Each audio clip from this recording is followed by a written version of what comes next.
I'm Tom from the Physics Classroom with another video from our Task Tracker tutorial series. The title of this video is Resetting a Password, and while I'll certainly be talking about that, more generally this video is about solving 3 common student access problems. Let's get started. When a student forgets their password, they can always request a password reset on the student logon page. And when they do, we will send an email out to the listed email address for that student. And that email will include a link with an embedded token in it.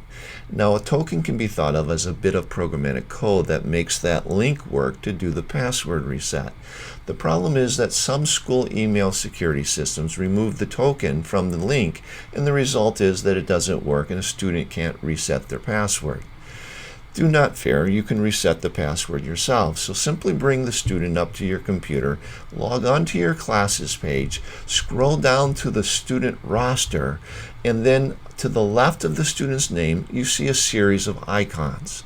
Noah Formula is the person I'm going to reset the password of, and the third icon to the left is a reset password icon.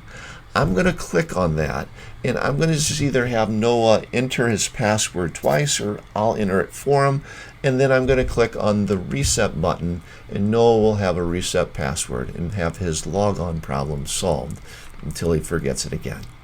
The second problem I'd like to discuss is also an access problem. About 15-20 times a year, I'm going to get an email from a teacher that goes something like this. I've reset my student's password several times. I've watched my student try to log in. I've tried to log in myself with the reset password. We've redone the reset password. We just can't log in. What's going on? When I get that email, I know exactly what's going on. It's not a password issue. Don't reset it again. You got the right password. The issue is the other part of the logon process, which is the username. The student is typing in the wrong username. Now, I know that sounds kind of strange because after all, it's just the email address.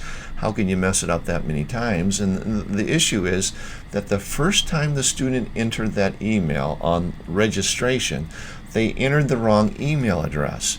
And they haven't had any access issues because the browser remembered the incorrectly inputted email address, and it's been automatically entering that for the student. But something happened recently, and now the student has to log in, and they don't know their username. So let me show you how to troubleshoot and fix that problem. It's Stan the man who's having the issue. Standing waves here on the top row.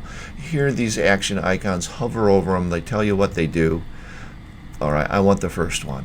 I want to view the student progress, and I'll view all the progress records for Standing Waves, but more importantly, at the very top of the screen here, you'll notice it lists the username of Standing Waves, and there you see it.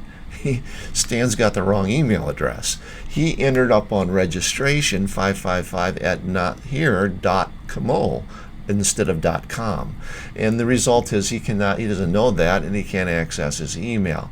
So what you can do is just tell Stan, hey, sorry fella, but you're going to have to go with .cmo as your username, log in with that username and the password I reset for you, and you'll be okay. The third problem I'd like to discuss is not so much a student access problem, but it's certainly an account problem that's rather annoying to the teacher. And it goes something like this. You have a student in your class, your physical class, who is not found in your Task Tracker class, and they swear they have joined Task Tracker, but you don't see their name, and you don't see their name because somewhere along the line they either deleted their name or didn't enter their name at the beginning, and the result is you don't recognize them on your class roster because their name had not been entered. And if you look at the top row here, you'll notice the student doesn't have a name listed, but rather an email address. And so you need to find out who that student is. It's probably the one you're thinking about who you don't have on your Task Tracker class, but is in your physical class. You simply contact them and you tell them, hey, you need to log in and go to your profile settings and enter your first and your last name so that you show up on my class list. And that's how you solve that particular problem. I hope this video has been helpful. If you have a question, leave it in the comments section of this video, and check out our other Task Tracker tutorial videos. If you're an active Task Tracker teacher, you'll find links to every one of them from the Teacher Resources page inside of your account.